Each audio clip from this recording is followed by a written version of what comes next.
And still to come on this Monday morning, Nathan Lane and Matthew Broderick on their Broadway music revival of The Producers. And Victoria Prince, Springtime for Hitler is back, and this time it's on Broadway. The 1967 Mel Brooks comedy classic, The Producers, starring Zero Mostel and Gene Wilder, has been reborn as a full-blown musical. This time, the down-on-his-luck Broadway producer, Max Bialystock, is played by Nathan Lane, and his protege, the uptight accountant Leo Bloom, is played by Matthew Broderick. Gentlemen, good morning. Always good to have you here. Good morning. Thank you. When this movie came out in 1967, Mr. Lane, one reviewer called it the most tastelessly inspired films, one of the most tastelessly inspired films in movie history. How about that? And here we go to Broadway. Well, I think it still is. You know, it offends just about everybody, but not in a mean-spirited way. And it's you know, it's hilarious. And I mean, when I remember seeing it and just thinking, I was seeing Zero and thinking, oh, I didn't know you could do that on film. You could be that big and get away with it. You wouldn't be arrested by the police. Yeah, it's just one of those stories that everybody loves. It's been a long time, obviously, since the movie's been around. Matthew, give me a thumbnail sketch of exactly what the story is about. The story is about this somewhat washed-up producer, Max Bialystock, and an accountant comes in to help him with his books. It's really about the accountant mostly, and he. They accidentally launched this scheme to put on a terrible show. They realize they can make a lot of money if they get a lot of people to invest a lot of money and then put a show that closes in one night, and they'll just keep the extra money. And that's their plan. And they've come up with the worst taste they can possibly come up with in a show, so people will stream out of the theaters. A show called Springtime for Hitler. That's a gay romp with Adolf and Eva at Berchtesgaden. And, of course, the audience laughs hysterically and thinks it's a comedy, and they love it. Audiences are different. In 1967 to 2001, and I'm trying to think, do you think they would have been more shocked then, or because we're in this politically correct era these days, will they look at it anew and say, now I'm offended by that?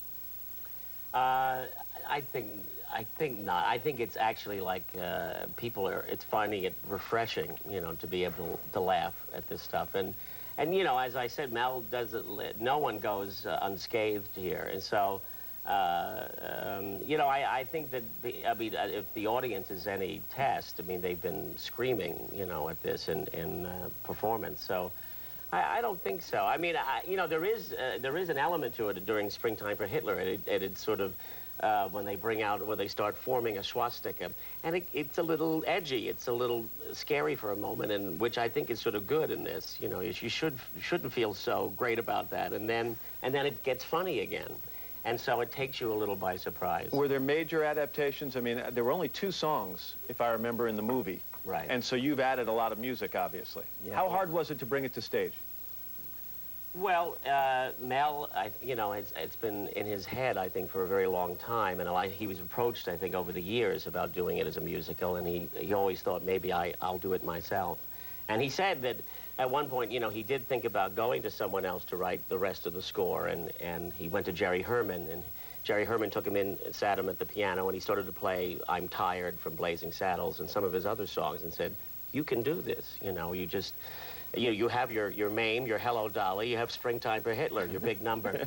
You can write the rest of the score, and so he did, and he did a wonderful job. I mentioned your character was played by Gene Wilder in the movie. He's someone, I've read that you've said he's someone who influenced your career. Well, yeah, I just have always been a huge fan, you know, from the time I started wanting to be an actor. He's always kind of my favorite. So people ask it, you know, this one I'm actually playing a part he played, so that's a whole new strange thing. But he's always an influence, yeah. And Zero Mostel, I mean, we were talking beforehand, I said we're going to run a clip from the movie. You said, oh, great. Now we have people to be compared to again. Is that a fear when you bring a movie to the stage that people are going to say, like The Odd Couple, I remember those 2 playing it? Sure. Yeah, it is daunting, and yet, you know, Mel Brooks himself has said, I want you to play this part. So, you know, you have his support and encouragement, and that has helped. And I would say 50% of this material is new, so that also helps to make it your own. First time you 2 have worked together? Yes. Yes. Well, we were voices together in The Lion King. That's right. I forgot about We that. lived in the jungle together. But as human beings, this is the first time together. Yes. How did you two meet? Was it in theater? Did you know each other from other plays? I try to eat him, and he's a friend when you're a meerkat. Oh, yeah. Yeah. Now you've really frightened I was going to people in the say, Midwest. we're going to go to a little commercial here. Now they The don't know Lion what... King, Lion King. I told you, honey, we're never going to New York. No, when did we meet? I first met him when, actually, he was in Brighton Beach Memoirs on Broadway. He was walking down 57th Street, and I had seen it, and I thought he was amazing in it. It was like a Star is Born performance. And I just went over, to him, and I said, I just want to tell you, Mr. Broderick, he was about 20 at the time. And I said, I thought you were just great in your show. And he was very shy, and he said, thank you. And then we happened to be wearing a similar shirt. And he said, look, we're wearing the same shirt, you know, in that Matthew Broderick way. And I said, well, yes, now you're my idol. I'm dressing like you. And that's when he looked for a cop, you know. But And that's where the chemistry was born. Yes. That was it. Anyway, guys, good luck with this. I know it opens April 19th. Right. For a very long run. Thank you. And tomorrow, Nathan Lane and Matthew Broderick will be back with a special performance from the show.